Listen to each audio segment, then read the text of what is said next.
Bueno, el tema es epilepsia, convulsiones y farmacología, un poco un tema que yo empiezo con esta diapositiva porque la verdad, si el diagnóstico de que hay algo genético y el síndrome de Angelman en particular genera angustia, en la experiencia de todos los neuropediatras es que el diagnóstico de epilepsia como que complica bastante este panorama, ¿no? Y bueno, un poco esta es la imagen de cómo los papás llegan a la consulta del neurólogo, porque bueno, muchas veces el neurólogo o llegó al diagnóstico por un retraso en su neurodesarrollo, o a veces empieza a tomar más rol cuando el tema de la epilepsia se hace presente, ¿no? Así que yo diría que es un hito en el momento evolutivo del diagnóstico, ¿no? Por varios motivos. Esto de qué es la epilepsia, la desorientación, qué quiere decir. La epilepsia es una palabra bíblica,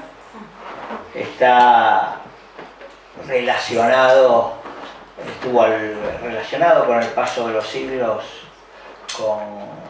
con muchas hipótesis de los demonios, de los males de las bilis, etcétera, etcétera. O sea, es un diagnóstico que no es menor desde el punto de vista simbólico.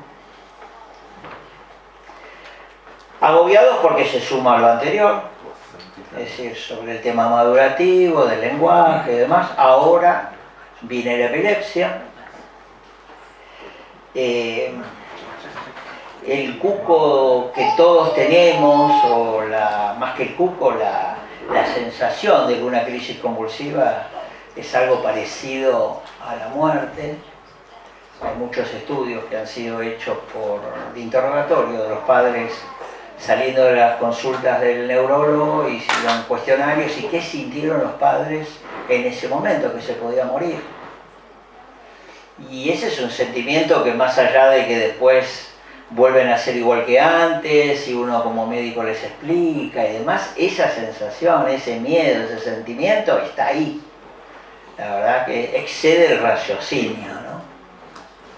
A todos nos pasa, a los médicos también nos pasa, ¿no? Cuando vemos un estado mal compulsivo, por más experiencia que uno tiene, es algo muy que genera mucho estrés, ¿sí? Bueno, ahí están los miedos, ¿no? Así que bueno, quizás desde el punto de vista neurológico uno puede hablar, como vamos a hablar, de los medicamentos, de las neurotransmisores, etcétera, etcétera, pero uno no trata nada de esto. Uno trata a una persona, una familia, en un contexto también donde viven, ¿no? Si viven cerca de un centro asistencial o si viven lejanos en una provincia o en un pueblo donde los recursos para manejar esto no siempre son los mejores, etc. Así que bueno, insisto, uno trata de una familia, uno trata de una persona y uno trata del contexto en que esto se da. Y bueno, a la hora del tratamiento no es un dato para nada menor. Así, de una manera muy conceptual, como dice aquí, la convulsión es un modo habitual de expresión de la corteza cerebral, ¿sí? Esto sería lo opuesto a lo que acabo de decir, lo que le pasa al sistema nervioso cuando hay descargas neuronales excesivas. Es decir, el sistema nervioso no tiene muchas formas de expresarse. O se desmaya, se desconecta, o tiene una manifestación en exceso, que son las convulsiones, ¿no? Y lo que sabemos que se habló un poquitito cuando se habló de los neurotransmisores, de que en definitiva nuestro sistema nervioso tiene como dos grandes sistemas de transmisión o de comunicación: lo inhibitorio, lo que frena, que está expresado fundamentalmente por un neurotransmisor que se llama GABA, y lo que excita, que es lo opuesto, que está expresado por un neurotransmisor o un sistema de neurotransmisor con el receptor y demás que se llama glutamato. Así que cuando hay una rotura de este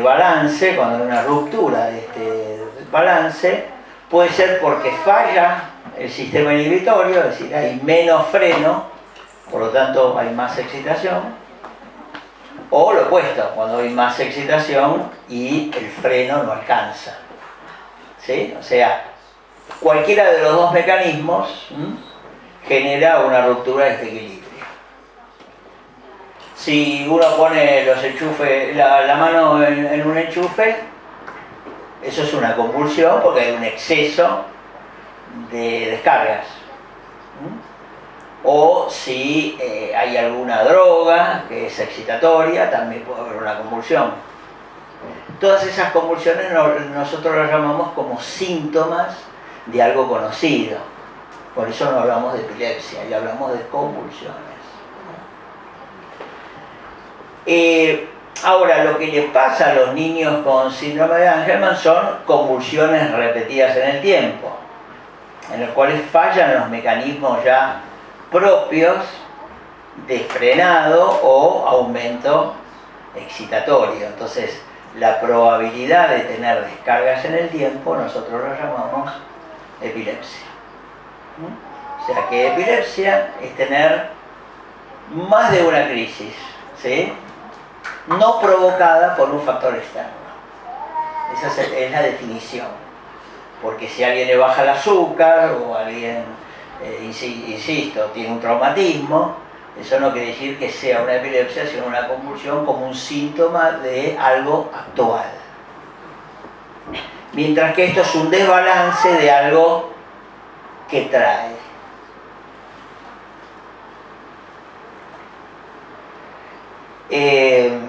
Y como acabo de decir, y acá lo remarco, convulsiones pueden aparecer en el sistema nervioso de cualquiera de nosotros, si se dan las circunstancias, ¿no?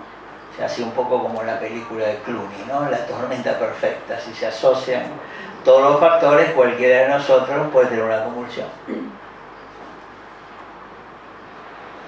Ahora, en la historia de las convulsiones, y esto es interesante, existen organizaciones internacionales, la ILAE, la Liga Internacional contra la Epilepsia, siempre ha tomado la clasificación a partir del tipo de crisis, de cómo son las convulsiones.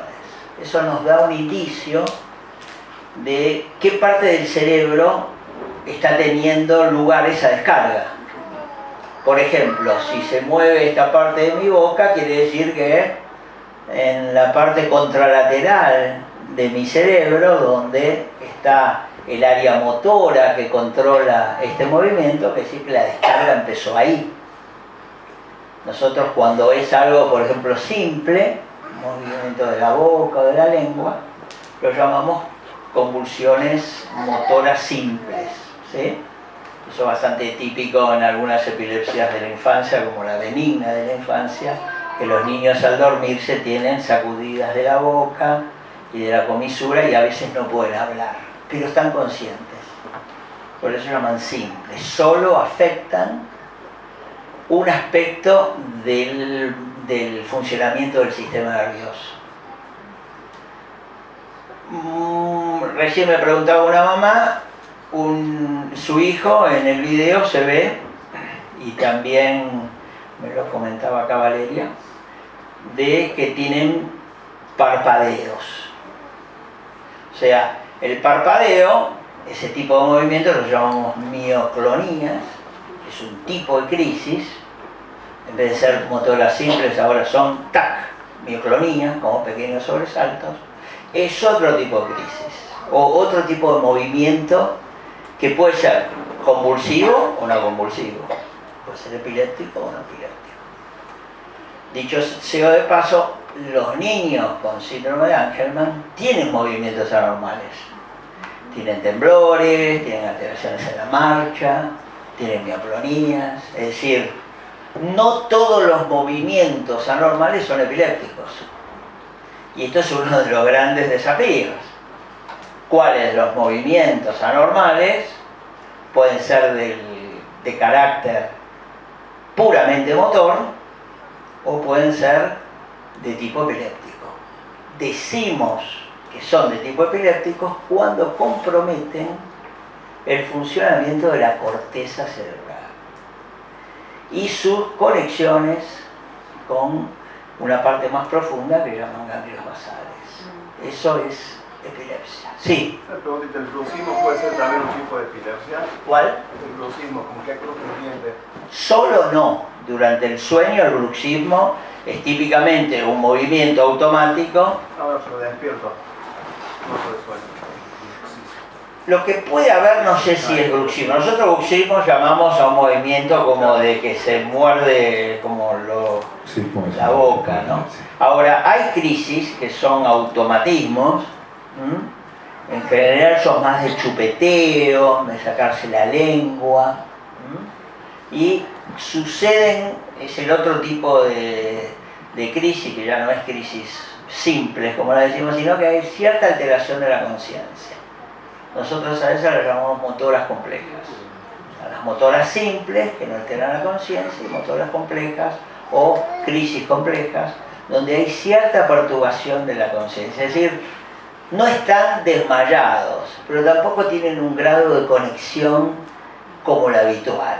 Hay una alteración parcial de la conciencia. Es como un estado de, como el atardecer se dice, ¿vieron? Cuando uno está en un lugar que no hay luz y va bajando el sol y de repente uno no sabe bien cuándo terminó el día y cuándo empezó la noche. Ese estado del atardecer sería, ¿no? O sea, la mente está en ese estado, está un poco conectado, quizás dice algo coherente y algo incoherente, no tiene mucho que ver con el contexto, ¿no? O sea, cuando hay un automatismo, y eso puede ser que un movimiento de la boca sea epiléptico. O sea, si uno volvemos a la Biblia, una convulsión generalizada de todo el cuerpo, que se pone azul, se sacude, nadie discute, nadie duda de que eso es una convulsión. El gran desafío está en que hay muchos tipos de convulsiones. Y, insisto, no todos los movimientos son epilépticos y además se tienen que dar varios criterios para decir que es una epilepsia. Entre ellos, el electroencefalograma, que es la correlación eléctrica de esa normalidad. O sea, uno tiene que hacer una asociación que se llama electroclínica, es decir, lo que tiene y cómo está su manifestación. ¿Sí? Esto es muy importante porque la verdad que los neurólogos en ese sentido somos como pequeños investigadores que la mayoría de las veces no vemos las crisis. Los que las ven son los cuidadores, los padres, los docentes. Y entonces hacemos un diagnóstico de algo que no vemos y escuchamos, y a lo largo de las décadas de nuestra profesión nos vamos haciendo como duchos en escuchar lo que le pasó, en qué contexto. Cuando hablo de contexto es si hay factores desencadenantes. ¿Sí? Por definición, uno dice la epilepsia es una anormalidad en el funcionamiento del cerebro, pero hay factores externos que pueden desencadenarlo. Por ejemplo, la temperatura, bastante común, las crisis febriles, la falta de sueño, es una causa muy común. Encima, en el síndrome de Angelman tienen problemas con la estructuración del sueño. Algún ruido, hay crisis desencadenadas por sonidos, etc. Así que uno tiene que tomar en cuenta un montón de factores. Y los padres muchas veces invocan el emocional, cosa que en las clasificaciones médicas prácticamente no están muy sustentadas por la evidencia, pero bueno, los padres siempre hacen algo, no siempre, pero frecuentemente lo dicen, y la verdad que uno muchas veces le tiene que dar crédito, porque el factor de estrés es disparador de un montón de cosas. ¿Por qué no lo podría hacer de crisis, no? Pero bueno, insisto, no está tan bien esto documentado desde la ciencia, ¿no? Así que, como les decía, las crisis pueden ser focales, comienzan en un área del cerebro, ¿sí? Pueden ser simples, donde no hay alteración de la conciencia, complejas, cuando hay una alteración de la conciencia parcial, y generalizadas, que son todo el cuerpo, o mioclonías de ambos lados, ¿sí? O ausencias, en el cual queda totalmente perdido. Todas esas son generalizadas. Y muchas son focales, empiezan de manera focal y después se generalizan. ¿Por qué esto es tan importante de escuchar? No solamente para decir que tienen crisis, porque el diagnóstico diferencial no siempre es tan fácil, sino porque el tipo de tratamiento que vamos a elegir depende del tipo de crisis. Es decir, no todas las epilepsias se tratan de la misma manera, y epilepsias, si bien hablamos de epilepsia, hay muchos tipos de crisis, hay muchos factores desencadenantes, hay muchos momentos en que pueden pasar, y insisto, el tratamiento depende de esto, del tipo de crisis, de la edad que tiene el niño, etcétera, etcétera. Bueno, las generalizadas pueden ser, como les dije, tónico-clónicas, es decir, tónico quiere decir que se ponen duros, y clónicas que se sacuden. En general los padres se preocupan más cuando lo ven que se sacude que cuando está rígido. Pero desde el punto de vista neurológico es exactamente la inversa. Cuando es tónica, es decir, que se queda rígido, quiere decir que el cerebro no tiene capacidad de freno. Por lo tanto, descarga continuamente. Cuando hay una descarga tónica en el cerebro, aumenta mucho el consumo energético. El cerebro sometido a una gran descarga de energía. Y al mismo tiempo, al mandar esa energía sobre los músculos, hay un músculo fundamental que es el diafragma. El diafragma es el que nos permite respirar. Por lo tanto, si el músculo del diafragma está rígido, no hay intercambio gaseoso eficiente. Y el cerebro se alimenta básicamente de oxígeno y de azúcar. Si no hay buena oxigenación, el cerebro puede sufrir a partir de una convulsión, que cuanto más prolongada es y más tónica es, más riesgosa es como daño secundario. Puede ser ausencias, como les dije. Las ausencias son más difíciles de diagnosticar porque, bueno, se quedó pensando, se quedó mirando por la ventana, ¿sí? O sea, pueden pasar desapercibidas. Y hay en los chicos con Angelman en particular, hay una forma de ausencia que se prolonga en el tiempo por horas a veces, que se llama estado de mal convulsivo o no convulsivo. Es decir, convulsiones sin convulsiones, están como ausentes, entran y salen, como atardeceres continuos, como que es un atardecer que dura horas. Y son niños que en esos momentos pareciera que no tienen la misma coordinación de antes, no tienen el mismo rendimiento, y pasan desapercibidos. Y es un estado mal convulsivo porque dura horas, es decir, no sale de esto, no es que empieza y termina. Es uno de los tipos de crisis, de ausencias, más, digamos, que son mal diagnosticados en chicos con Angelman. ¿Sí? Y es muy importante detectarlo. A veces parece que están torpes, que se caen, y en realidad porque están entrando y saliendo de crisis. Bueno, después están las mioclónicas, que como les dije, son los sobresaltos,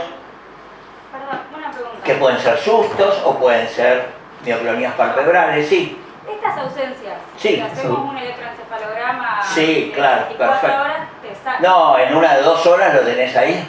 Claro, está descargando continuo. O sea, parece mentira que ese niño que está ahí tiene descarga. Le traduzco para que le traduzcan.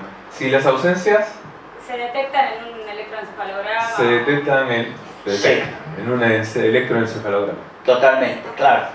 Lo que pasa es que si uno no la sospecha, no le pedís el electro. Claro. Lo que pasa es Pensás que está dormido, pensás que, no sé, cualquier otra cosa. por lo general, viste que, no sé, en mi nene cada determinado tiempo tenemos una polisomnografía Por o lo general. Sí, no, pero eso hay que hacerlo en el momento. en el momento. Claro, y sí, porque es algo que no para. Es como una tónica, pero en vez de ser motora, es una tónica, por decirlo así, de ausencias. Entra y sale, el atardecer, que yo les decía, ¿no? Entonces están como dormidos, ¿no? Bueno, las tónicas puras, como les dije. Hay otro tipo de crisis que se llaman atónicas o acinéticas, en el cual no hay una convulsión ni por sacudida, ni por extensión, ni por neoclonía, sino que es pérdida del tono. O sea, está haciendo algo, tac. ¿Sí? A veces de la cabeza, tac. ¿Y eso puede pasar cuando les agarra ese ataque de risa? A veces yo noto que cuando se ríe, se tienta con algo y vas como perdiendo la... Eso puede pasar cuando les agarra los ataques de risa, que ella nota con sucesivas excitaciones. Claro, y ahí es como que Sí. con la tentación uno nota que si está parada, noto que Con la tentación nota que está parada. se recupera A ver, pronto. los ataques de risa en el síndrome en el Angelman son risas solo, no terminan cayéndose. No se termina cayendo. Cuando pero yo hay alguna pérdida de tono, excepto que sea una risa que les interfiere con la respiración, pueden ser crisis. Hay una forma de crisis que se llaman crisis gelásticas, que es de risa. ¿Sí? Es raro, el síndrome de Angelman característicamente se ríen, pero no que tengan risa continua, inmotivada y que sea una crisis gelástica. Si se da en un contexto de un niño que está teniendo una epilepsia no controlada, pueden ser raramente crisis epilépticas. El año anterior o el anterior que vino el doctor Williams, me acuerdo que una mamá, creo que no vino, ¿no? Pero hablamos de los vómitos, ¿se acuerdan? Que Williams dijo, pero acá tantos chicos tienen... Porque también hay crisis de vómitos epilépticos, especialmente las epilepsias del lóbulo occipital, pueden tener como manifestación de la crisis los vómitos. Y sabemos que los niños con Angelman, muchos tienen vómitos, algunos son hasta casi provocados como una manera X del contexto, antiangustia, antiestrés, ¿no? Situaciones displacenteras. Insisto, cuando es un síntoma aislado, pensar que un vómito o una risa sea una crisis epiléptica o gelástica o de una epilepsia occipital es raro. Pero insisto, si es un paciente que está teniendo otras crisis o tiene un electro muy patológico, pueden ser. Ahí es donde esto de lo difícil a veces de trazar la línea entre lo que son crisis y son lo que nosotros llamamos fenómenos paroxísticos no epilépticos, como la risa, como el vómito autoinducido, que es bastante común, etc. Como la tecnología ha venido al auxilio de la neurología con los video EEG, la videoelectroencefalografía ayuda muchas veces a discriminar unos de otros. Lo que pasa es que hacerle una video EEG a un niño con un Angelman es una tarea imposible, ¿no? O sea, ¿quién le pone los cables 12 horas todos acá? O sea, se hace una tarea muy difícil que niños con otras formas de epilepsia nos auxilian. Sí. Sobre eso, ¿qué medicaciones se pueden usar y Bueno, primero, como todo... Sí, a ver, en medicina nosotros tenemos... El pintor usa un atril para pintar. Los médicos usamos el atril del pensamiento, es decir, ordenar nuestras ideas. Primero es qué tiene. Si es o no una convulsión. Porque no podemos decir que es epiléptica si no tiene convulsiones, por definición. No, para hacer el estudio. Ah, es que si le haces el estudio no tenés los episodios. Si se empieza a reír y está durmiendo, no se va a reír. No, pero por ejemplo, hace sobresaltos, ¿no? Tiene sobresaltos. Es que la mayoría de las veces son diurnos, igual que las crisis de mioclónica de los párpados. No, por ejemplo, hace sobresaltos nocturnos y a veces... Ah, no, si hace nocturnos puedo hacer una asociación, Pero claro. entonces tengo que hacer el estudio. Cuando llego al estudio no logro dormirlo con el Megatol. Por lo tanto, tengo que hacer un diagnóstico clínico. Yo los últimos años no se lo pude hacer.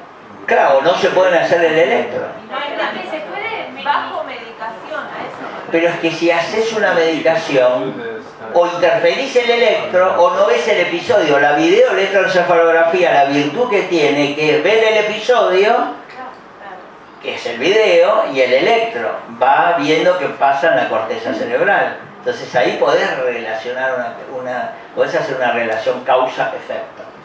¿Me explico? ¿O no? ¿Me explico? ¿No? Bueno, Valerio. No, me parece que la pregunta apunta, Enrique, a qué pasa cuando tenemos que hacerle los estudios, justamente la polissomnografía o cualquier electroencefalograma, si podemos o no medicarlos para que puedan dormir. No, yo hacía referencia a que la videoelectroencefalografía es el método diagnóstico accesorio de la tecnología que nos permite hacer una correlación entre el evento sospechoso y su manifestación eléctrica. Entonces, si yo tengo el episodio y el electro anormal que dice está convulsivando, hago el diagnóstico. El tema es que muchísimas veces no podemos hacerlo a pesar de que la tecnología está. Bien. Ahora, si el electro es patológico y yo creo que tiene una epilepsia, lo tendré que tratar. O cambiar la medicación, no sé. La pregunta concreta es, A ver. ¿qué medicación se puede usar para hacer un electro? Que no sé qué... Un electro de sueño. Sí, No una video. Una video no. Porque si lo duermo se acabó. Lo que puedo hacer es inducir el sueño. Por eso, Ustedes dicen inducir el sueño, un electro de sueño. ¿Qué medicamentos se pueden usar para sedarlo, para hacer el electro? Claro, sedante no puede ser ninguno porque cambia el electro. Si cambio el electro no voy a ver lo que estoy buscando. ¿Y un hipnótico? Tiene que ser menos.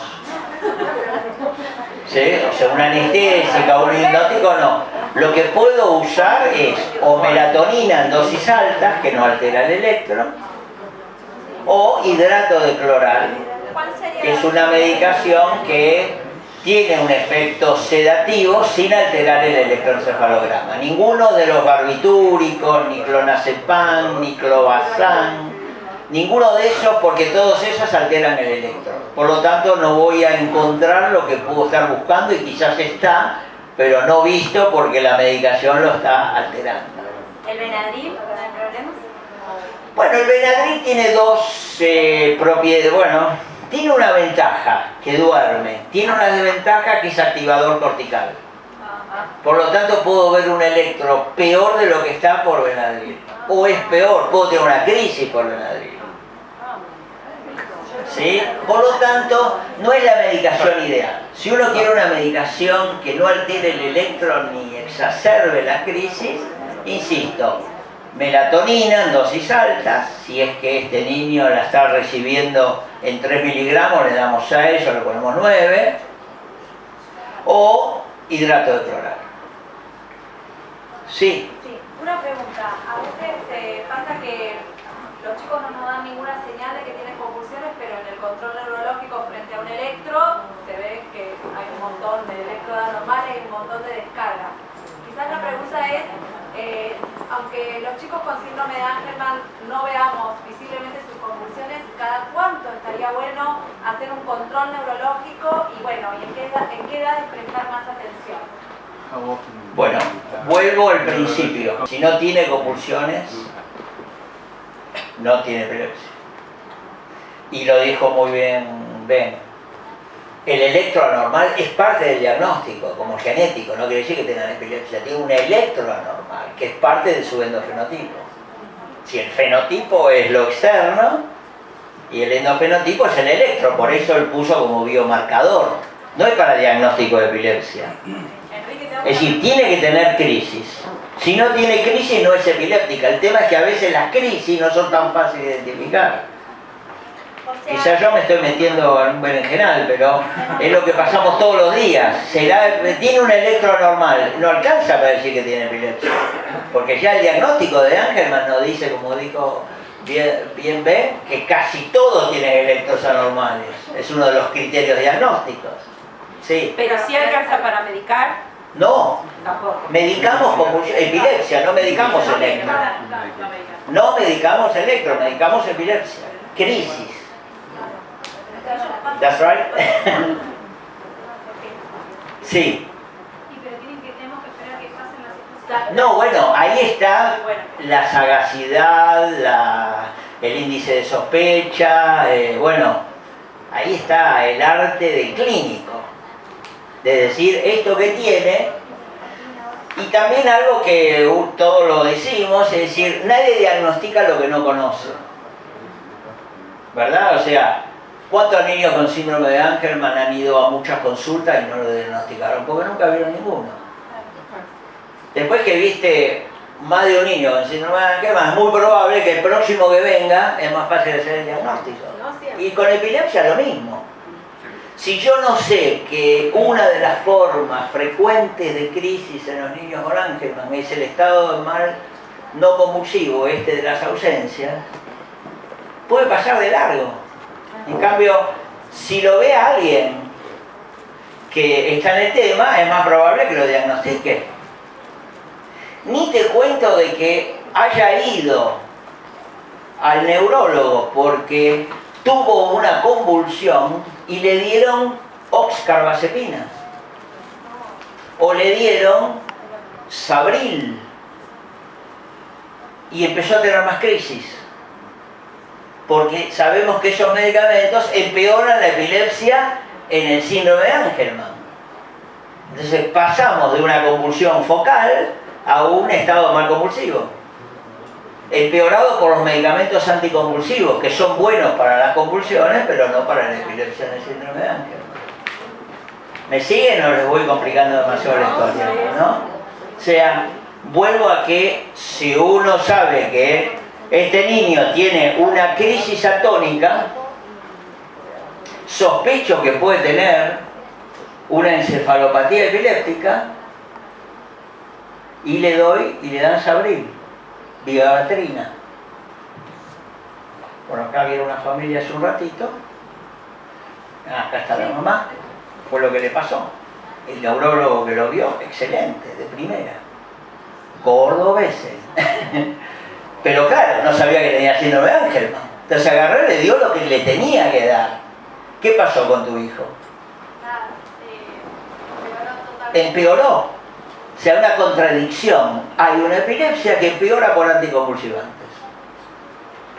¿Por qué? Porque no sabemos el diagnóstico. Ya no hablamos de epilepsia, hablamos de epilepsia, vuelvo, en un niño que tiene una base molecular particular que acá hoy se estuvo describiendo bien lo genético. ¿Cómo se llaman esos dos anticonvulsivos? Vigabatrina es el Sabril, y yo igual lo voy a pasar en un ratito, es la oxcarbazepina, que es el trileptal. Esos están contraindicados. Bueno, vamos a ver si podemos seguir adelante o no. Pareciera que no. Bueno, ahí va. Bueno, entonces, como se dijo, el 80 o más % de los niños con síndrome de Angelman tienen convulsiones. Ahí está en azul, ¿sí? No tiene diferencias por sexo. Son más frecuentes, como se dijo, en la de lesión, cuando más extensas aún más, en comparación con otras formas del mismo síndrome, otras formas genéticas, ¿no? En general no nacen con convulsiones, sino que se desarrollan alrededor de los 2 o 3 años. Y este es un trabajo hecho por el Dr. Tiber en Harvard, donde él hizo un cuestionario telefónico y bueno, en Estados Unidos dijo, bueno, ¿cuántos pacientes estaban con una medicación? ¿Cuántos estaban con dos? ¿O cuántos remitieron? Que sería esto de la remisión hasta la edad juvenil, del 30%. Como ven, solo el 40% estaban medicados con un solo medicamento anticonvulsivo. Es decir, el 60% recibían más de uno. ¿Sí? Y muchos de ellos tienen esto que se llama estado mal convulsivo. Ese porcentaje es mucho más alto que en las otras formas de epilepsia. ¿Sí? Acá está el trabajo del Dr. Tiber y sus colaboradores, en el cual hicieron un cuestionario y vieron todo lo que en la vida real, porque muchos de estos estudios dicen, bueno, el hospital Garrahan hace lo que le pasa a los pacientes. Bueno, esto es lo bueno, que es lo que le pasa en la vida real, ¿no? O sea, lo que lo ven en muchos lugares, algo multicéntrico, que es diferente de lo que pasa en un centro, que está sesgada la muestra, ¿sí? Bueno, ahí está nuevamente el porcentaje de los que tienen de lesión, la gran mayoría, ¿sí? Un gran porcentaje de ellos, como les dije, son los primeros 3 años y casi un 30% lo hacen durante el primer año de vida. Y es raro que la epilepsia aparezca en la edad adulta, ¿no? Si no la tuvo durante la infancia, es raro que debute con epilepsia en la edad adulta. ¿Y en la preadolescencia? No, la preadolescencia sí. Siempre la preadolescencia con el tema hormonal y demás es uno de los picos. Creo que acá están los picos. El primer pico está dentro del primer año, 50%. El segundo pico está alrededor de los 3 años, conforman el 75%. La fiebre, especialmente en este grupo, es disparador. No son convulsiones febriles como las mayorías de las convulsiones de los niños que no tienen síndrome de Angelman, que son febriles, sino nosotros le llamamos con fiebre, es decir, en vez de convulsiones por fiebre, con fiebre. La fiebre actúa como un factor desencadenante de las crisis. ¿Sí? Y ahí está el de la pubertad, ¿eh? Que pueden empezar en la etapa puberal. Y es raro que aparezcan en la edad adulta. De todas formas, había un estudio reciente que mostraban, y parte de este pico último está, pacientes que habían tenido epilepsia se curaron y reaparecieron en la edad juvenil, especialmente los que han seguido, una doctora, creo que es de Inglaterra la que mostró este gráfico. ¿Se curaron cómo? ¿Madurez? Bueno, sí, bueno, dejaron de tener crisis, el electro se normalizó, a ver, los medicamentos anticonvulsivantes a nadie le gustan, menos a los padres, se lo dan porque no tienen otra. Pero cuando ven que están bien, que a veces hay una especie de ensayo y error, de un día no le dan, se olvidan, no lo compran, o sea, eso es muy común en la práctica, ¿no? Entonces de repente están bien, sin medicación, no le dan un poquitito, uno ve, sí, está tomando tal medicamento, y uno ve que está en dosis casi homeopática, y bueno, no tienen crisis, pero varios años después, algunos en la edad juvenil reaparece, sí. ¿Cuánto tiempo hay que esperar o sea, estando en la adolescencia? ¿Cuánto tiempo hay que esperar, a ver, para sacarle la medicación? Claro, hace 10 años que no convulsiona, tiene 18 años. Ja. Bueno, ahí nuevamente hay que tomar, la verdad que no hay digamos, hay estudios, reportes así de casuística, ¿no? A ver, por definición, si uno tiene una condición como síndrome de Angelman, donde la prevalencia de epilepsia es tan alta, tuvo crisis y encima tiene un electro normal, sacárselo, más allá de que pasen 5 o 10 años, siempre es un poco temerario. Especialmente si está con la pubertad, que es una de las edades de reaparición de crisis. Por lo tanto, uno tiende a no sacárselo en el corto plazo, ¿sí?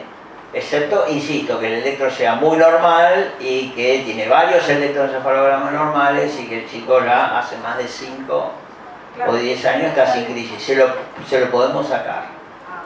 Medio regañadiente, pero bueno. Claro, pero usted recién decía que siempre sale anormal, o sea, entonces... Claro, bueno, por eso, si el electro sigue normal y él está sin crisis, pero con la medicación es un desafío sacarle una medicación que entre en un estatus, ¿no?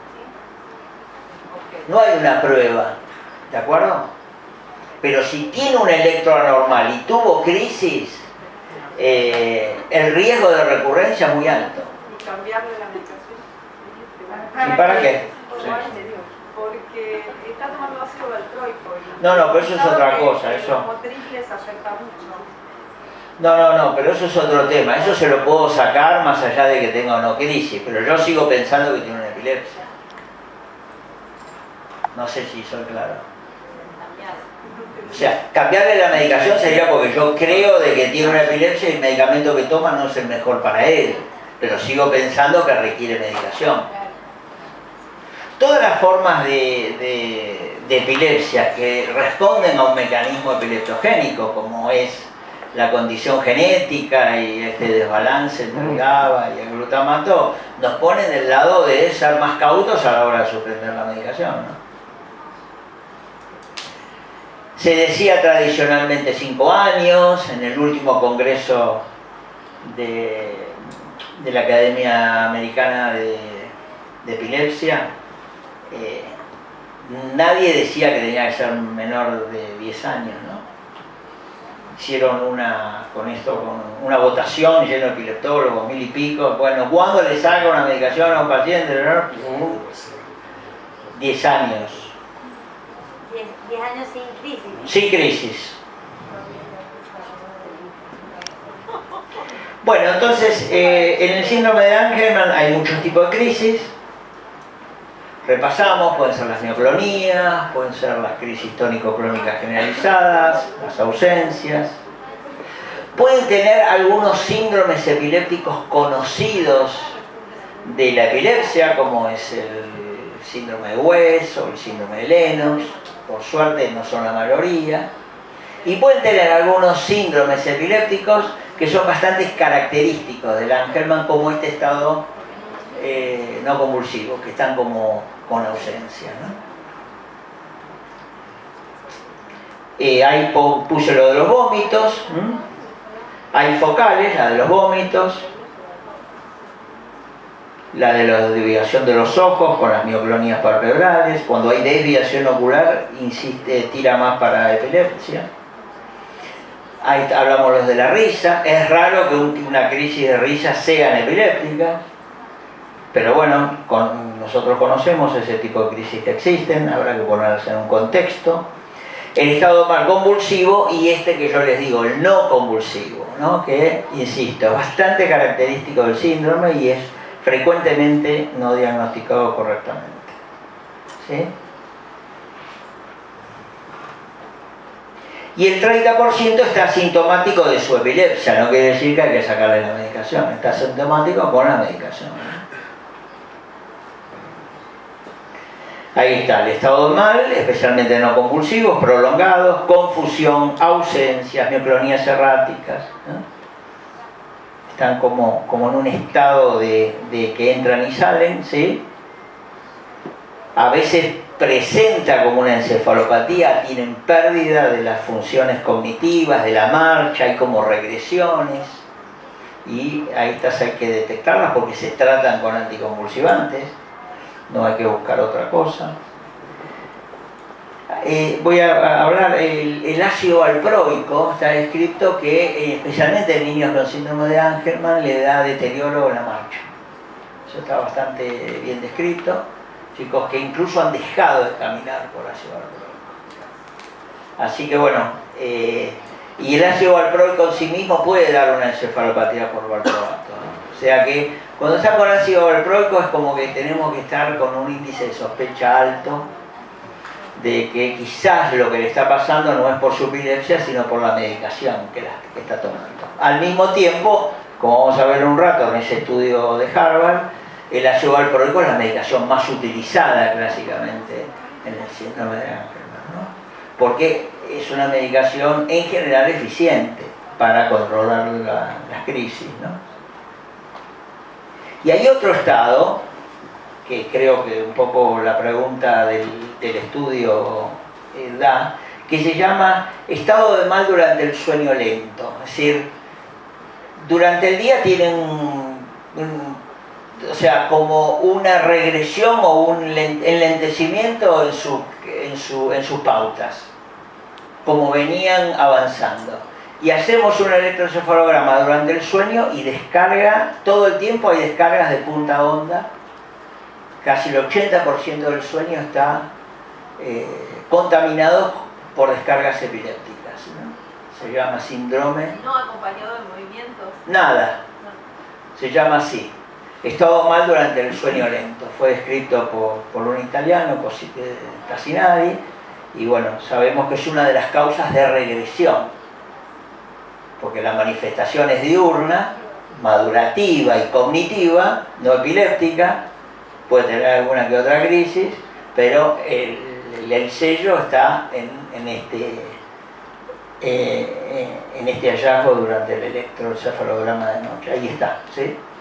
Descargas continuas durante el sueño lento. En una etapa del sueño no REM, aparecen descargas continuas. Las líneas verticales son de 1 segundo. ¿Solo se ve una polisomnografía? Sí, porque es durante el sueño lento. Cuando entran en sueño REM, desaparece.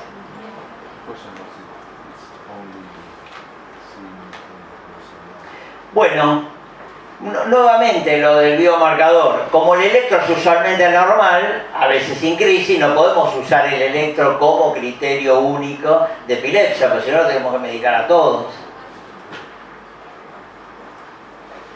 No hay asociación. Bueno, lo que está más descrito, que es lo que hablaba Philpott del delta, son estas, ¿no? Las ondas lentas, 2 a 3 ciclos por segundo. Las ondas del cerebro son alfa, de 8 a 12, ¿no? Beta, más de 12, que cuando toma medicamentos como el clobazam o el clonazepam tienen muchos ritmos beta, o las ondas lentas, ¿no? Que son las delta y las teta, o tita, pero bueno, así le decimos acá en los porteños, no, se llaman teta, ondas tetas. Sin asociación con el genotipo, lo del electro, sin relación a la resonancia, que también es otro dato interesante, o sea, es un biomarcador, no es porque tiene que tener una resonancia con más o menos cantidad de sustancia blanca, ¿sí? Y ahí está, severidad de las crisis, mejoran con la edad, con posible reaparición después de los 18 años, que es esta doctora que seguro Adela me va a ayudar, que tiene 2 apellidos y que creo que británica, Seagrave, que yo no me acuerdo tanto. Esa, ahí está, muy bien, ella sabe todo. Ella fue la que hizo esta descripción, muy bien. Es inglesa, ¿no? Sí. Bien. Bueno, durante los primeros años hay correlación entre los trastornos del sueño y la epilepsia. Esto es un dato bastante importante. Que los chicos duerman bien, además de mejorar la calidad de vida diurna y la de la familia, mejora su epilepsia. A veces el tratamiento para su epilepsia es mejorar el sueño, ¿sí? Y durante la edad juvenil y la adultez esta correlación desaparece, como también cierta mejoría en la ataxia y en los temblores, que también puede mejorar con la edad, ¿no?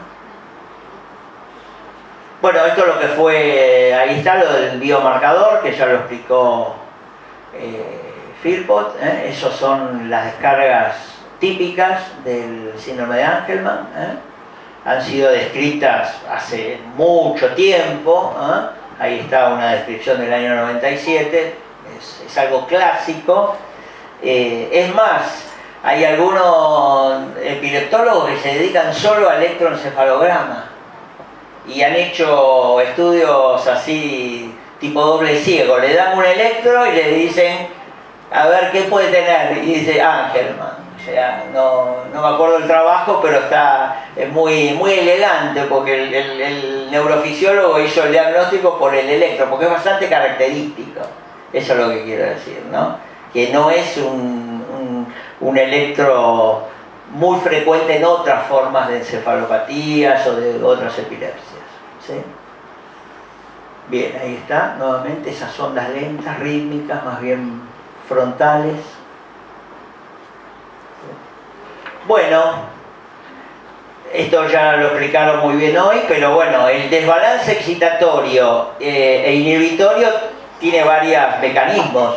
Uno por una neuroconectividad aberrante, que fue lo que explicó de la sustancia blanca, y lo otro que en ese mismo espacio de la lesión hay la codificación genética del neuroreceptor, o uno de los receptores inhibitorios, una de las, se llaman subunidades del GABA.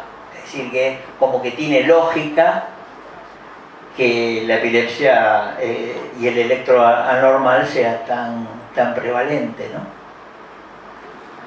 Así que bueno, lo que hay es un desbalance entre glutamato y GABA. Este es el receptor de benzodiazepinas, el que está cuestionado en el síndrome de Angelman, en una de estas subunidades, a ver si está por ahí. Si no recuerdo mal, es la subunidad gamma la que no está bien codificada. Miremos acá y vemos que este receptor GABA, que no funciona eficientemente, tiene un sitio que está ahí, que es donde actúan las benzodiazepinas. El clobazam, que hoy ha sido descubierto en los Estados Unidos, porque fue autorizado por FDA hace unos años, en la Argentina lo usamos desde los años 70, siguiendo la escuela francesa, es uno de los medicamentos más eficientes que hay en el síndrome de Angelman. En Estados Unidos se usaban, como no tenían clobazam, usaban clonazepam, que es el Rivotril. Pero, digamos, Canadá estaba aprobado el clobazam mucho tiempo antes que en Estados Unidos. Es uno de los medicamentos que incluso se habían usado como monoterapia, ¿no? Yo cuando estuve en el Hospital de Niños de Toronto, tuve la suerte de participar en un estudio multicéntrico donde usábamos clobazam como medicación, digamos, como único tratamiento, ¿no? O sea, bueno, hoy con la fuerza de la investigación en Estados Unidos nos dicen algo que empíricamente sabíamos, que el clobazam es efectivo, y es efectivo porque tiene esta particularidad farmacológica o farmacodinámica, como decimos.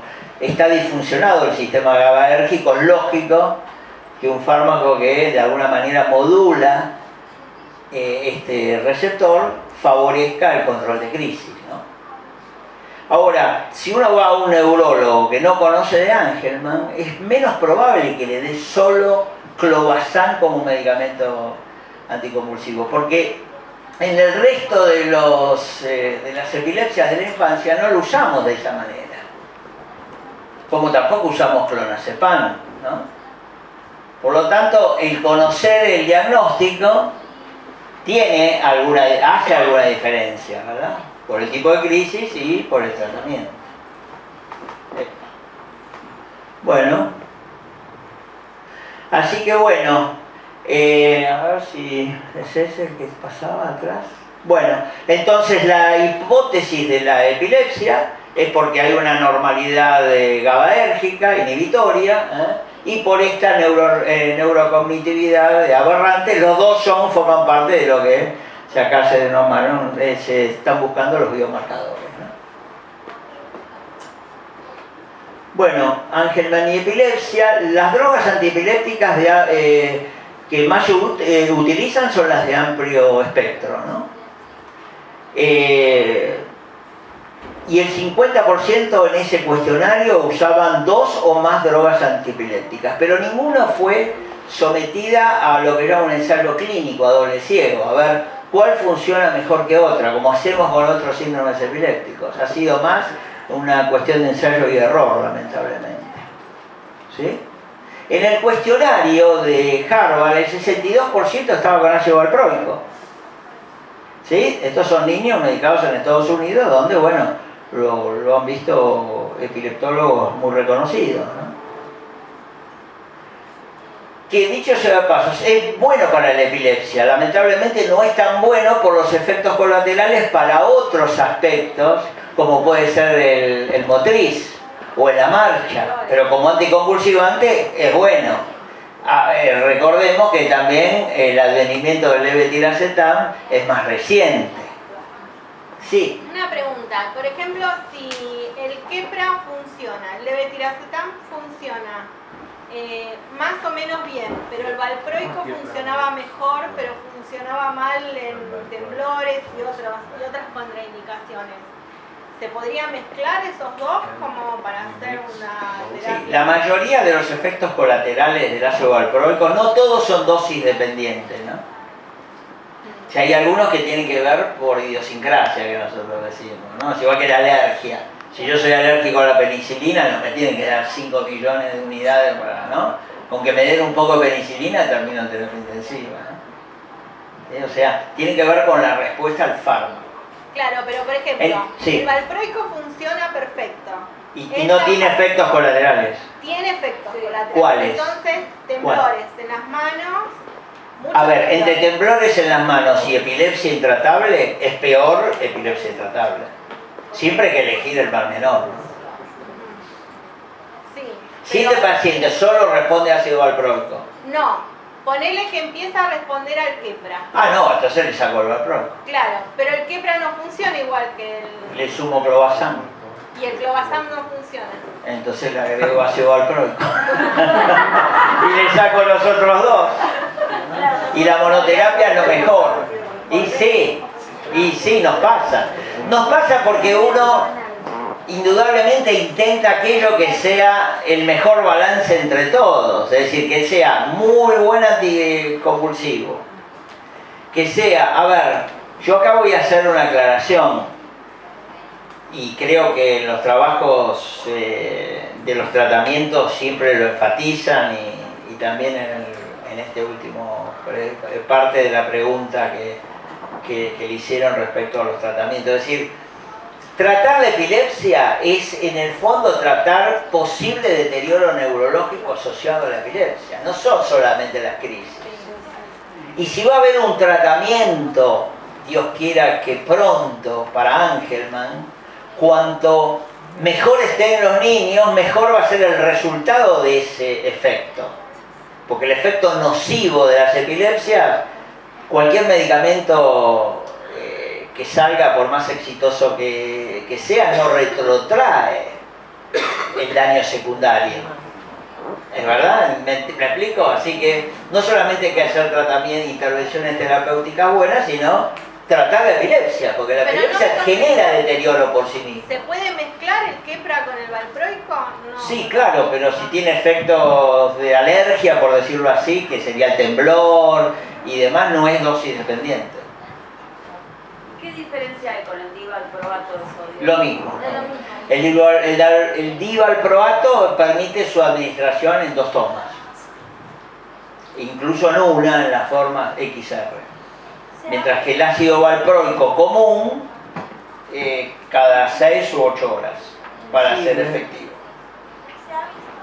Bueno, y ahí está, empeoran con carbamazepina, oscarbazepina y vigabatrin. Y tal vez fenobarbital. Ojo que el fenobarbital en nuestro medio se usa mucho, el luminal, ¿no? No solamente porque es barato, está disponible en los hospitales, tiene una vida media larga, y puede empeorar. Esto es un tema importante, ¿no? Porque quizás no es una epilepsia refractaria, es una epilepsia empeorada por medicamentos, ¿no?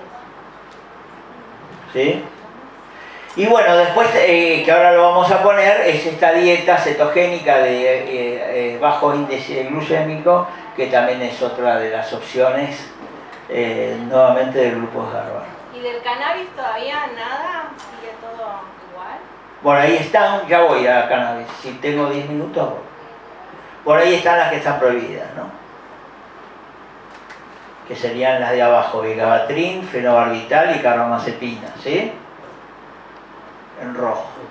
Así que esta sería rojo, fenobarbital, carbamazepina y vigabatrin, semáforo rojo, stop. Verde, clobazam, levetiracetam, metosuximida, en menor medida porque hay menos casuística, pero son eficientes. Clonazepam, dijimos, es buena, pero genera tolerancia. Topiramato y la motrigina. Felitoína también está allá. Y el valproato está en amarillo porque justamente es muy buen antiepiléptico, pero tiene efectos adversos secundarios. Entonces, bueno, no podemos decir que es prohibido porque no empeora. Lo que no hay es peoría por ácido valproico, a diferencia de que sí lo hay por los otros, ¿no? ¿Sí? O sea, si yo le pongo carbamazepina, empeoro la epilepsia. Le pongo valproato, no, puedo empeorar al niño con epilepsia y algunas de sus condiciones asociadas, pero no su epilepsia. ¿El caridium, doctor? El caridium es el ceclobazam, el primero, que está allá al tope de la agenda. Bien, este es el estudio nuevamente de Harvard que mencioné, es un estudio muy bien hecho, nuevamente por el doctor Tiber, que lo invitamos y lamentablemente no pudo venir, una pena, porque tiene una experiencia enorme en este tipo de manejo. Y bueno, lo que dice ahí, que este tipo de tratamiento, de dieta cetogénica, que no es una dieta cetogénica clásica, en el cual no hay ninguna posibilidad de azúcares, sino que tiene un porcentaje ¿cómo se llama?, de azúcares, ha resultado muy efectivo y es una opción, ¿no?, bastante interesante para pacientes que o no andan con los medicamentos o la familia no quiere darle. Lo que no hay que hacer, y lo digo porque esto lo he escuchado de nuestro medio, no voy a decir quién ni dónde, te dicen, dele poco azúcar. Eso no tiene ni pie ni cabeza. Lo que tiene que tener cetosis. O sea, decirle, mire, no, su chico tiene una epilepsia y como tiene ángel, mandele poco azúcar. Yo no sé dónde lo leyeron, porque acá lo dice, es una forma de dieta cetogénica. Así que, si alguien le dice que tome poco azúcar, no le está diciendo algo basado en la evidencia. Pero doctor, el azúcar, ¿no los altera? Estamos hablando de epilepsia. Pero, claro, pero los altera los chicos en sí. No empeora la epilepsia. No, pero sacándolo del tema. Bueno, eso sí, pero le dice, no, tiene epilepsia, que tome poco azúcar. ¿Dónde lo escucharon eso? No, pero lo de ojo que lo estaba diciendo alguien que se supone que está en el tema, ¿no? Bien. Bueno, cannabis. ¡Ja! ¡Qué tema! El patio de tu casa. Este es el patio de mi casa. Bueno, cannabis. Bueno, a ver, para decirlo así, de entrada, cortito y al pie, como dicen, a ver, el cannabis solo está aprobado por la evidencia en epilepsias refractarias. Y es verdad que el síndrome de Angelman puede tener síndrome de Lennox, ¿sí? O empezar con un West. Por lo tanto, si tiene una encefalopatía epiléptica Lennox o Dravet y no responde, por ejemplo, uno de los tratamientos de elección del síndrome de West es vigabatrina. Imagínense que un chico de 8 o 9 meses debuta con un síndrome de West y una hipsarritmia y le dan vigabatrina, empeora. Pero no porque la vigabatrina es mala, porque es buena para el síndrome de West, pero mala para un síndrome de West en un niño con un síndrome de Angelman.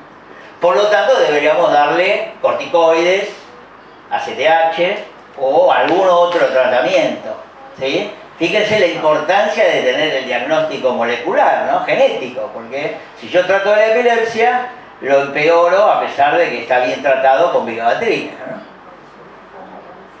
Así que bueno, después, bueno, acá están todos los nombres del cannabis, de las cosas que tienen que ver, pero hay dos conceptos. El cannabis tiene una parte que es psicodélica o psicogénica, ¿sí?, que es el THC, y el otro que es el antiepiléptico, que es el CBD, cannabidiol, ¿sí? A ver, ¿qué pasó acá? No sé qué pasó. Bueno, le agarró un tic. Le agarró un tic. Ahí está, ¿eh? Ahí salió. Bueno, vamos a ver. Esto es una charla, pero bueno. Bueno, el cannabis se ha usado en la medicina y o sea, desde hace muchísimos años, no es algo nuevo, o sea, ahora ha sido de alguna manera redescubierto a partir del caso de Charlotte. La nena Charlotte de Colorado, los padres que son agricultores descubrieron en una cefalopatía llama de Dravet que la única manera de haberlo tratado es leyendo esta bibliografía como histórica, ¿sí? Y ellos se preocuparon de que el producto que extraían tenía mucho cannabidiol y nada de THC, que es el tetrahidrocannabidiol, ¿no? A tal punto que este extracto le dijeron la decepción de los hippies, de hippie disappointment, ¿no? Porque no tenía nada de THC, que es el efecto psicoactivo. Así que si uno lo toma, no tiene ningún efecto que no sea el anticonvulsivante, ¿sí? Ahora, ¿quién nos garantiza de que estamos entre alguien que produce en su casa o en algún lugar del país, en el fondo de su casa, que es lo que le está dando? ¿Cuánto THC tiene? ¿Cómo se sabe? En la última reunión de la Academia de Epilepsia, FDA hizo un meeting ahí en Washington, fue este año, y mostraron en Estados Unidos, digamos, tomaron diferentes, porque en muchos estados está permitida la venta. Entonces, ¿cuánto tenían de THC? ¿Cuánto tenían de cannabidiol? ¿Cuánto tenían de nada? Es decir, la verdad que es todo un mundo muy subterráneo, y la verdad que creo que hay más fantasía de que hay algo que los va a curar, que lamentablemente no hay evidencia de que así sea, y lo que es peligroso si no usamos un producto confiable es que probablemente le podemos darle algo que no es bueno, ¿no? Así que bueno, ahí está, ¿eh? Su uso ha sido, esta es la historia del cannabidiol, en realidad se hizo famoso por acá, cuando salió en un programa de televisión, que no veo acá bien dónde está, pero salió en la CNN. Y lo más interesante, que yo lo que quiero traer, bueno, no lo veo ahí, pero es este fenómeno, ¿no? Hay una empresa farmacéutica en Inglaterra, G es de Greenwich, que es el lugar donde están produciendo farmacéuticamente el cannabidiol, y ya lleva los ensayos clínicos del cannabidiol. Sería como la penicilina. Ustedes saben que la penicilina fue descubierta de un hongo, ¿no? De casualidad. Bueno, después nosotros no seguimos cultivando hongos y sacando del hongo, ¿no? Sino que se produjo, se sintetizó la molécula y hoy se da la penicilina. Bueno, esto es más o menos lo mismo, ¿sí? Sobre este ensayo clínico, estos ensayos clínicos ya tienen más de 2.000 casos, ¿no? De cefalopatías tipo Lennox o Dravet. ¿Qué sirve? ¿Sí? Claro, uno ve todos estos cannabis. Hoy dijo, ¿quién fue que dijo que era un narcoestado? Creo que la ministra de Seguridad dijo que Holanda, que está ahí, es un narcoestado porque venden en la calle, ¿no? Hay lugares del mundo donde el cannabis dice que si vos tenés cannabis, te pueden meter preso y matarte. ¿Sí? Y hay otra gente que lleva en la camiseta del fútbol, es decir, cannabis hay de todo, para todos los gustos, por decirlo de alguna manera, ¿no? Desde un lugar que te puede matar a otro lugar que dice, bueno, esto es lo más popular que existe, ¿no? Acá hay otro cartel, ¿no? O sea, alguien que publica.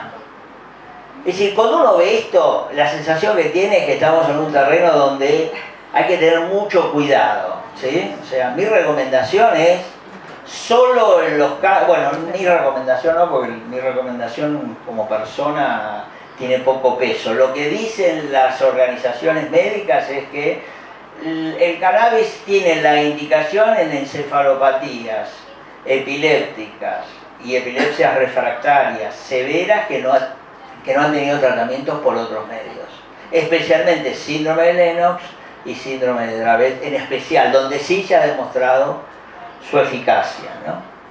Todo lo demás forma parte del folclore del cannabis, ¿no? Como vamos viendo, ¿sí? Porque hay en forma de gel, hay en forma de perfume, hay en cremas de cannabis, ¿sí? Jugos, o sea, tenemos de todo. La verdad que cuando me dices cannabis, digo, bueno, ¿de qué estamos hablando? ¿No? ¿Sí? Y además esto, de que el cannabis dicen que sirve para todo, desde la DD, la epilepsia, para los dolores menstruales, para la diabetes, bueno, es el elixir de la vida. La verdad que tampoco es creíble. A ver, pensemos, puede ser que sea algo mágico. Ayer salió en Clarín, no sé si han leído el diario de la Corpo, pero salió el relato de la madre de la nena que está bien lo que ella dice, porque su hija tenía una encefalopatía de epilepsia, tenía 700 crisis por día, y realmente, bueno, hizo un poco lo que hizo los padres de Charlotte. Ante la desesperación consiguió algo y se lo dio, y gracias a Dios esa nena, se ve la foto, está hermosa.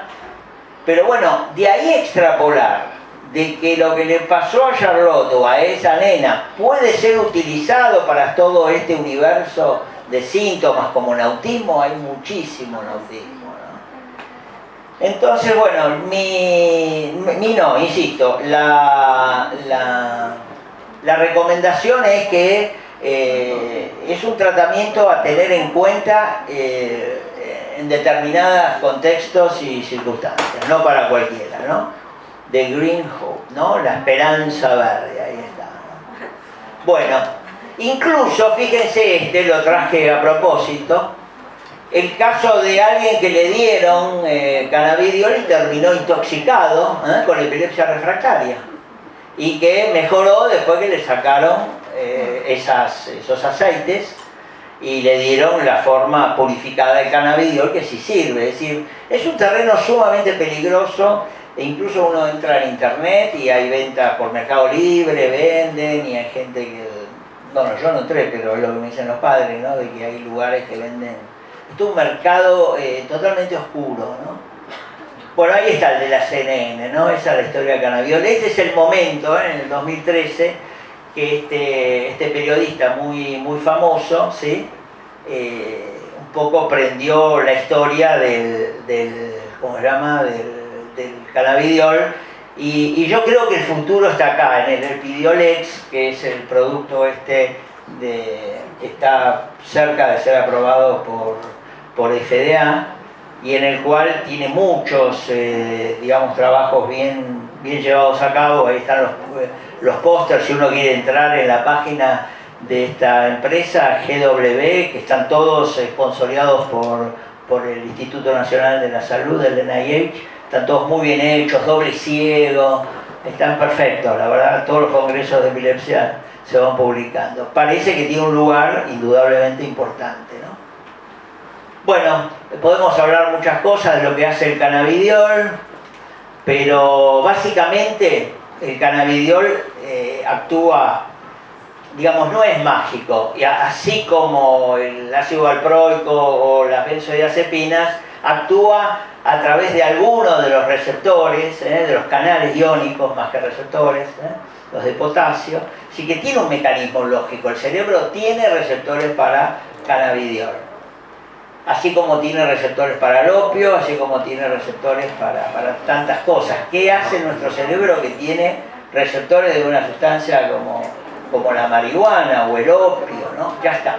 Así que bueno, mi recomendación es que no hay nada mágica, se sabe dónde actúa, ¿sí? Y tiene la indicación hoy precisa. Creo que acá terminamos, estas son las... No, bueno, tampoco era para que... ¿No? ¿Sí? 10 minutos. Enrique, tengo Sí. una pregunta de Sí. unos papás que tienen esta receta. Quería saber qué pensaban. Espera que te la alcance. Tengo una pregunta que nos hizo el doctor Sanabria que le hiciéramos a vos. Sanabria, muy bueno. Cannabidiol, perfecto. ¿Y abajo qué dice? No entendemos qué es lo que... N-acetilcisteína, perfecto, está muy bien. Y el segundo yo no lo leo. N-acetilcisteína es un aminoácido, viene en el Acemuc y el Toflux. Hay bastante evidencia que la N-acetilcisteína es neuroprotector, ¿sí? En dosis muy alta, en autismo hay, esto está publicado, ¿no? Tiene un efecto neuroprotector, ¿no?, sobre el sistema glutamatérgico. Vos en otra oportunidad hablabas de la CEMU. Claro, sí, a ver, no hay ningún trabajo que lo confirme, pero la N-acetilcisteína es neuroprotector y bueno, algunos lo creen que en dosis altas podría tener efectos beneficiosos sobre la epilepsia y sobre Claro, algunas... en realidad quería saber eso, si vos estabas informado, porque dice que él busca en todos lados y en ningún lado hay nada certero, o sea, nada... Sí, informado estoy un montón. Ahora, que es verdad que no, digo, información uno tiene porque hay mucha bibliografía. Lo que no hay ningún lugar que digan, bueno, esto definitivamente sirve, ¿no? Pero en dosis altas, ¿sí? Por ejemplo, como llaman la Acemuc viene de 600 miligramos, que son las pastillas grandes, ¿no? Y hay que darle 2.400 a 3.000 miligramos por día. Algunos dicen que podría tener algún efecto digestivo. Pero bueno, es de venta libre, ¿no? You have any information about the... No, this is for neuropharmacology. Sí.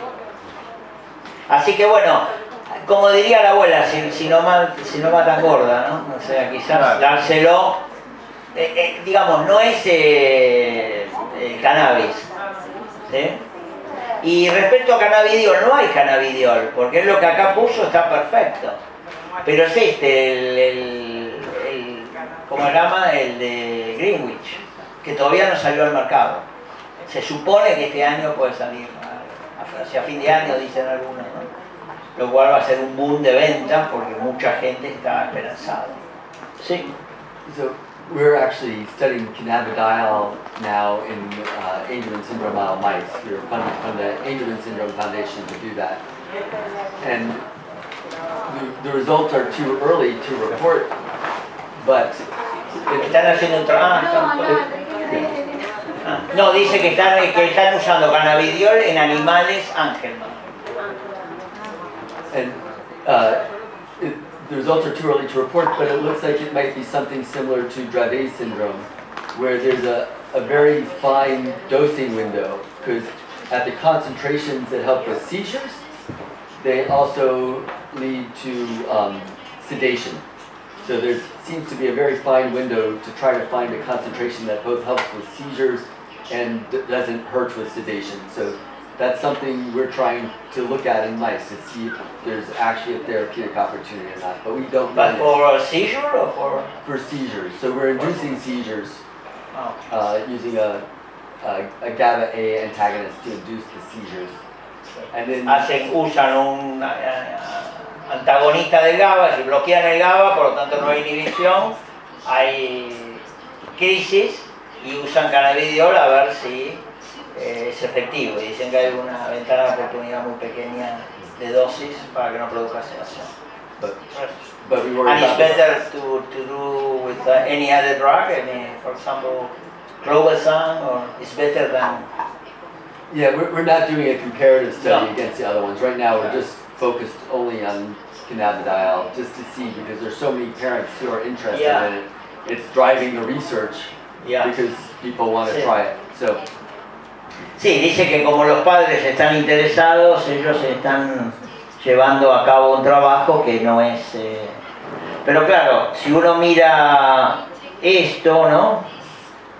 Donde actúa,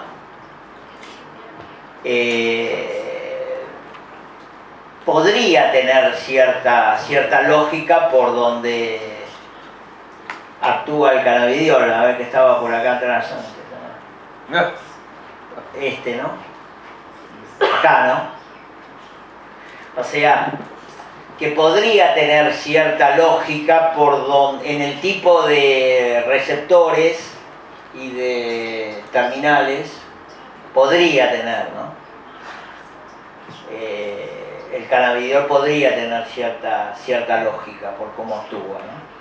Pero bueno, como todo hay que demostrarlo en medicina, ¿no? Y yo creo que el cannabidiol hay una especie de fantasía, de que sirve para muchas cosas y que... Ojalá que así sea, ¿no? Sí, acá que Sí. tenían una pregunta, si hay recurrencia de los eventos epilépticos en la adultez. Sí, lo dije, después de los 18 años. No, más. Adultez. Mi hija tiene 32 años. Sí, creo que ellos eran de la adolescencia juvenil adelante, sí.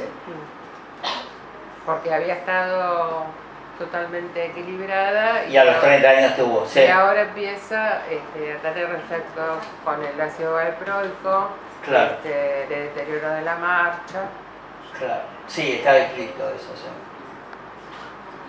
Digamos, ¿Y el deterioro de la marcha fue paralelo a la aparición de crisis? ¿O fue anterior? No, fue todo. Fue... Ella estaba sin medicamentos. No, siempre estaba. viene medicada, hace muchos años, hace más de 10 años. Con ácido valproico. Con ácido valproico, quepra Y ahora reaparecieron crisis. y ahora aparecen las crisis, digamos, descontroladas. Claro. Y o sea, es paralelo, ¿no? La disminución en la movilidad, en la marcha. Claro, que puede ser también parte de... Por eso, no sé si es parte del síndrome de Angelman o es parte de algún cambio que haya que hacer en la medicación. Digamos, estamos viendo Claro. qué hacer eso. Porque se le hizo la prueba del ácido valproico, está en el mínimo terapéutico, como Claro. para que sea algo que no le afecte, Claro. pero bueno, no sabemos si hay que sacarlo, si hay que... Sí, uno de los problemas del ácido valproico son los quistes de ovario, ¿no? Y si tuviese la posibilidad de embarazo, el síndrome de valproato fetal, ¿no? Que bueno, no es el caso.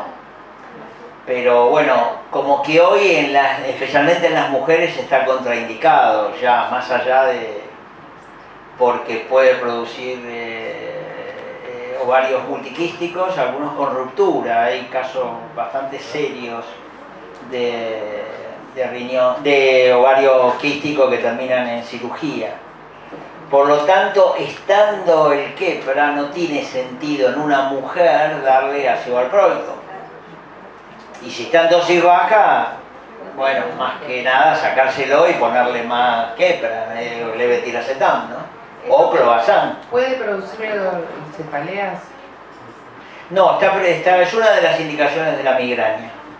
Hay una forma que las 250 XR que es para prevención de migrañas. No, es uno de los tratamientos preventivos de migraña el ácido valproico, junto con el topiramato.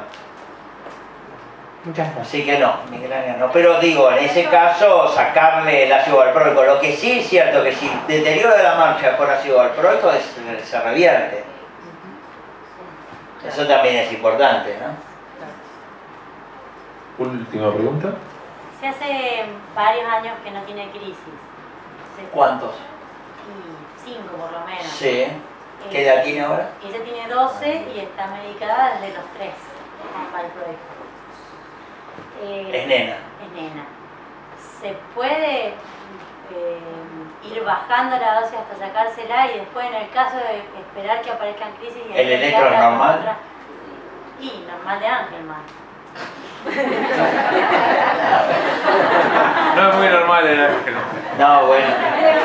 Si no es un electro de estatus. No. Bueno, siempre es difícil opinar de cuando uno no ve al paciente, pero la verdad que es una nena con los riesgos que tiene el ácido valproico, si hace tantos años que está, por lo menos intentar o sacárselo o cambiarlo, ¿no? El problema es que uno de los picos es la pubertad, ¿no? Entonces ahí tenemos el factor agravante de la edad, ¿no? O sea, el fenómeno hormonal en epilepsia en general es una edad, ¿no? Entonces medio como que no es la mejor edad, ¿no? Para sacárselo. No es la mejor edad para sacársela, ¿no? Si está en pleno desarrollo puberal, está con desarrollo puberal. Sí, está empezando. Y sí. Quizás más para cambiarlo, no sé, digo, si quieren dormir tranquilos, ¿no? Porque también está el tema este de que uno dice, bueno, le saco la medicación. Porque ponérsela, yo empecé a ponérsela, pero sacársela es todo un tema, ¿no? Porque me voy a dormir tranquilo, se lo dejo en el colegio, va al centro terapéutico, se lo dejo a la abuela, en el transporte. O sea, sacarlo es entrar en un capítulo donde uno no sabe los riesgos y la verdad que muchas veces esto genera regresiones a nivel familiar porque se vienen a dormir juntos, están todo el día mirándolos. Entonces, bueno, hay que ponerle en la balanza los pros y los contras. Sacarle la medicación tampoco es una tarea sencilla. Bueno, gracias. Tenemos que ir al break, le agradecemos a Enrique.